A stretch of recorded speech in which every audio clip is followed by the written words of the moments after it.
Welcome to Mukherjee Study Center and today's class about a short translation.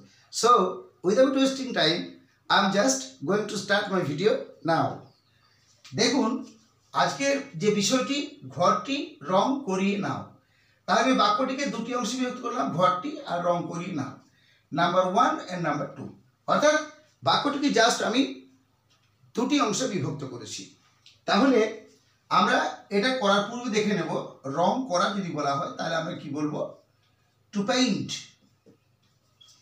দেখুন আমরা বলবো রং করা, তাহলে রং করা শব্দের অর্থ প্রকাশ করার জন্য টু পেইন্ট, টু পেইন্ট। এরপর দেখুন রং করা হয় তাহলে কি হবে,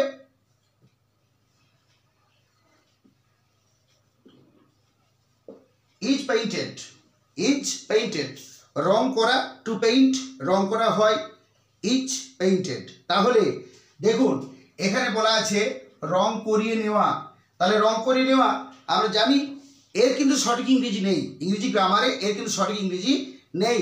therefore we must use causative verb to make this sentence. so দেখুন তাহলে ঘরটি অর্থে বা বাড়িটি অর্থে আমরা সাধারণভাবেই দ্য হাউস ইত্যাদি প্রয়োগ করব। আনসারটা এইভাবে করে দেবো আমরা। দেখুন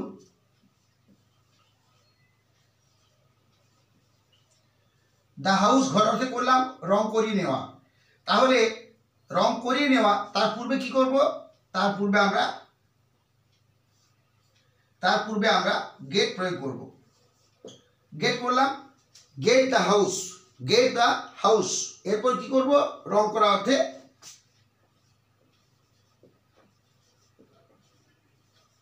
দেখুন gate the house, gate the house painted, gate the house painted অর্থাৎ বাড়িটিতে রং করিয়ে নাও, গেট দ্য হাউস পেইন্টেড। দেখুন এখানে এই গেট পেইন্টেড এটা কিন্তু জাস্ট পজিটিভ ভাব হিসেবে ব্যবহৃত হলো, অর্থটা কি দাঁড়ালো, রং করিয়ে নেওয়া, গেট দ্য হাউস পেইন্টেড অর্থাৎ গেট পেইন্টেড।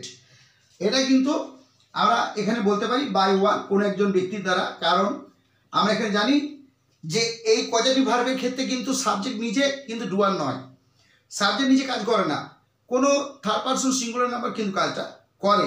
সুতরাং এখানে কিন্তু সাবজেক্ট কিন্তু এখানে ডুয়ার নয়, এখানে কোনো থার্ড পারসন সিঙ্গুলার নাম্বার এখানে কিন্তু কাজটা করে, অর্থাৎ সে ডুয়ার হতে পারে, অর্থাৎ সেই কিন্তু কাজটা করছে। সুতরাং সেই ডুয়ার অর্থাৎ যেহেতু সে কাজটা করছে, সুতরাং এই ক্ষেত্রে আমরা কি করলাম না গেট দ্য হাউস পেইন্টেড।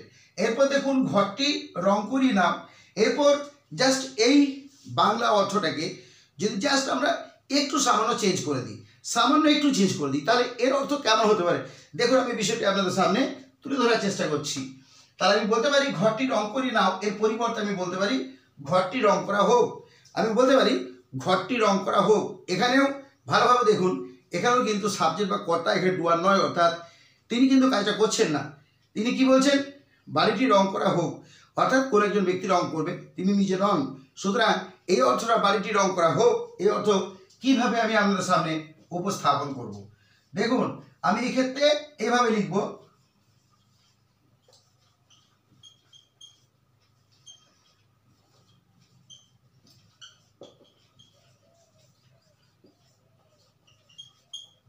দেখুন এই ক্ষেত্রে আমি লিখব let the house be painted by one, অর্থাৎ লেট দিয়ে আমি বাক্যটাকে গঠন করব, লেট দিয়ে বাক্যটাকে গঠন করব, let the house be painted অর্থাৎ তার মানে কি হলো, বাড়িটিতে রং করা হোক, বাড়িটিতে রং করা হোক, তার মানে কোন একজন ব্যক্তির দ্বারা, থার্ড পারসন কোন একজন ব্যক্তির দ্বারা বাড়িতে রং করা হোক। সুতরাং এই ক্ষেত্রে বাক্যের শেষে বাই ওয়ান প্রয়োগ করতে পারি, আবার এই ক্ষেত্রেও get the house painted by one অবশেষে আমি করতে পারি, যেহেতু এই বাক্যটা কিন্তু সাবজেক্ট বা কর্তা নিজে ডুয়ার নয়, সেই ক্ষেত্রে আমি বাই ওয়ানটা বাক্যের শেষে প্রয়োগ করতে পারি এবং এভাবে করলে বাক্যটা নির্ভুল হবে। সুতরাং এই দুই রকম নিয়মের ক্ষেত্রে আমরা কিন্তু ঘরটি রং করিয়ে নাও অথবা ঘরটি রং করিয়ে নেওয়া হোক, এই দুটো অর্থকে আমরা কিন্তু ইংলিশে ট্রান্সলেট করতে পারি।